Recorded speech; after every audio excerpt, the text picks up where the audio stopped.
اهلا وسهلا بيكم في حلقة جديدة من قناة سينما اونلاين. حلقة النهاردة هتكون تريلر رياكشن جديدة، والفيلم اللي هنعمل رياكشن للتريلر بتاعته النهاردة هو مرعي البريمو.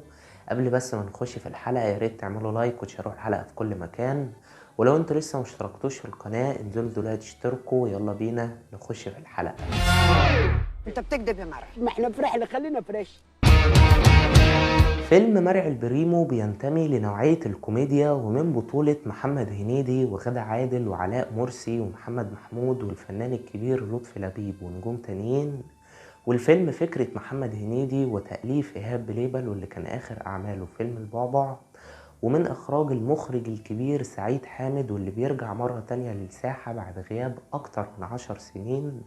والفيلم ده بيسجل التعاون الخامس بينه وبين هنيدي بعد فيلم صعيدي في الجامعة الأمريكية وهمام في أمستردام وجاءنا البيان التالي ويانا يا خالتي. طيب تمام، دلوقتي أنا هشوف معاكم الإعلان لأول مرة. ثواني بس أجيب السماعة والتليفون ونتفرج.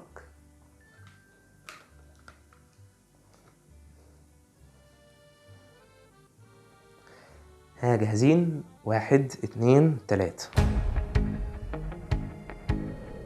من يتيم ما اعرفش اهلي، البذر اللي جواك يا بطيخ هو اخواتي، وكل شقه فيك يا بطيخه بحس انها شقتي. المهم انك نورت مكانك يا بريم المطيخ. يا ابني يا أهل البلد أفيدي. اللي من دمك في دمك، لو قرايب من بعيد، حتى لو تديله دمك برضه مش رايح بعيد. انت عارف البطيخ ده جواه ايه؟ في ايه؟ على اديها يبقى في الورث. يا سنين ده انا اقتل الورث. هم مين التنين اللي انت عايز تموتهم؟ أنا وأنت. احنا عايزين حاجه جنحه حنين. خلاص نقتل مهران. اهم واخر حاجه بقى يا معلمين، نبقى لابسين كلنا ابيض في ابيض. رجلي على رجلك يا اخويا. ركزوا معايا، قواعد الاقتحام. الناس اللي بتقتحم ما بتقتحمش كده مره واحده. مين اللي جاب لك الفانلة بتاعت اولى اعدادي دي؟ انا عايز حد يطبطبني، حد معلش، انا عايز حد يروقني ويرش بالهلوس. انا اللي بطبطب وبدلع، لو حمرا تجلجل وتسمع، لو جات لك ضرع انا مش هرجع، اعملها عصير. الحته دي بتمطر نسوان بيضة، اطمنوا كله خير. البريمو صاحي.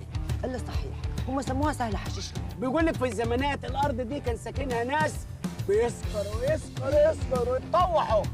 جه السلطان بتاعهم وقال لهم هم كلمتين: صعب خمر، سهل حشيش. انت بتكذب يا مرعي. ما احنا في رحله، خلينا فريش.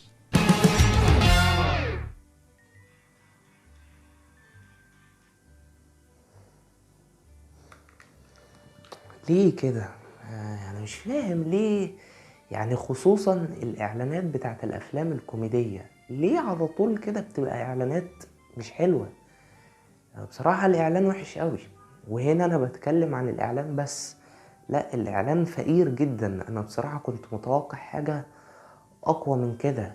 مفيش أي إفيه في الإعلان علق معايا أو شدني، حتى الإفيه الأخير بتاع سهل حشيش لا مش حلو خالص. يعني لو ده مستوى الكوميديا في فيلم مرعي البريمو، فانا هزعل جدا وهتضايق الصراحة، لان انا متحمس اوي للفيلم.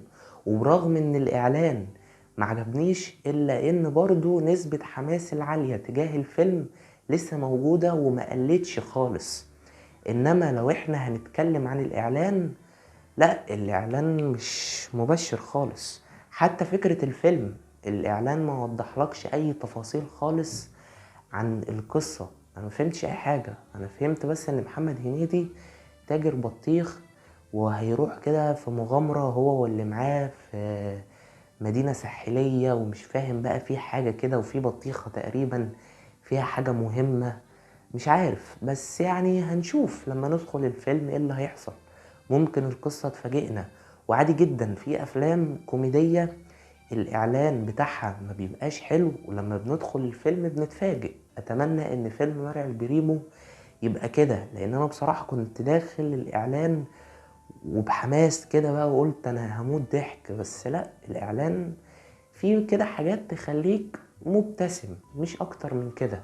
لكن زي ما انا بقول لكم انا متحمس للفيلم جدا. اولا الكاست التمثيلي، محمد هنيدي معاه كاست كلنا بنحبه، غادة عادل، محمد محمود، علاء مرسي، مصطفى ابو سريع، الفنان الكبير اللي انا مبسوط جدا جدا ان هو رجع ونشوفه اهو، الفنان لطفي لبيب. وبصراحة لفتة جميلة ومحترمة من محمد هنيدي وصناع الفيلم كلهم ان هم يجيبوا فنان كبير بحجم لطفي لبيب. كمان مبسوط جدا بعودة المخرج الكبير سعيد حامد للإخراج، بقاله أكتر من 10 سنين غايب تماما. فأتمنى إن الفيلم ده يبقى عودة قوية ليه، وأتمنى كمان إن الفيلم ده يبقى كده بمستوى أفلام سعيد حامد مع محمد هنيدي، يبقى فيلم زي فيلم يانا يا خالتي، زي صعيدي في الجامعة الأمريكية، زي جاءنا البيان التالي. فأتمنى إن الفيلم ده يبقى في مستواهم، او على الاقل يعني بينافسهم. ان شاء الله يطلع فيلم كويس. بالنسبة للقصة فانا متفائل بالمؤلف ايهاب بليبل، فيلمه الاخير البعبع كان كويس جدا، فاتمنى برضو ان هو يكون مقدم حاجة حلوة في فيلم مرعي البريمو. وان شاء الله الفيلم هينزل يوم الاربع اللي جاي 2 اغسطس، ونسبة ترقبي للفيلم 7/10. عايز اعرف رأيكم في الاعلان، وهل انتم متحمسين للفيلم ولا لأ؟ هستنى رأيكم تحت في التعليقات. ويا رب الحلقة تكون عجبتكم، ولو عجبتكم اعملوا لايك وشيروا الحلقة في كل مكان، واشتركوا في القناة لو أول مرة، وما تنسوش تتابعوا صفحة سينما أونلاين على الفيسبوك. شكرا جدا ليكم على المشاهدة، أشوفكم على خير، سلام.